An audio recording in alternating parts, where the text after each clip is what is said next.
हाँ जी, अस्सलाम वालेकुम जी सारे दोस्तों का क्या हाल है। उम्मीद करता मैं ठीक हो खैर खैरियत नाल अज पहुंचे बाबा जी पंजाब वाला। बाबे जी पंजाब वाले माशाअल्लाह इंतहाई मशहूर तरीन शख्सियत ने ते पूरियां जटकियां वीडियो बनाते हैं, टॉप दी वीडियो बनाते हैं। मैं उन्होंने बहुत बड़ा फैन हाँ। ठीक है, बाबा जी पंजाब वालों का ये माशाअल्लाह मटीले दे रहने वाले ने ते इंतहाई अच्छे बंदे ने, इंतहाई सादगी। तो मैं इन्होंने तकरीबन को 2-3 घंटे गप शप लाने तो पीछे बहुत ही मज़ा आया यार।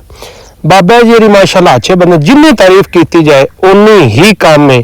ठीक है, बाबा जी का पूरा कल्चर माहौल वेख्या जाए तो चस आ जाती है। वेंदे हो जी बाबे दा हवेली शवेली डेरा डप्पा, जिमें बाबे री आंदे ने टौर टप्पा, डेरा डप्पा, जटका माहौल, अंग्रेजी कल्चर, ये बाबे री प्रमोट करते हैं। अल्हम्दुलिल्लाह असी भी यही करते हैं। ठीक है, जेड़ा जटका माहौल है या जटका काम है उनके नाल कोई चीज़ नहीं रल सकती।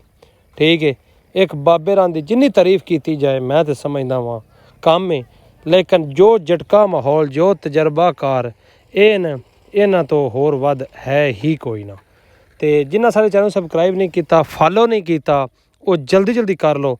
वसदे रहो सजनों। अस्सलाम वालेकुम, अल्लाह हाफिज़।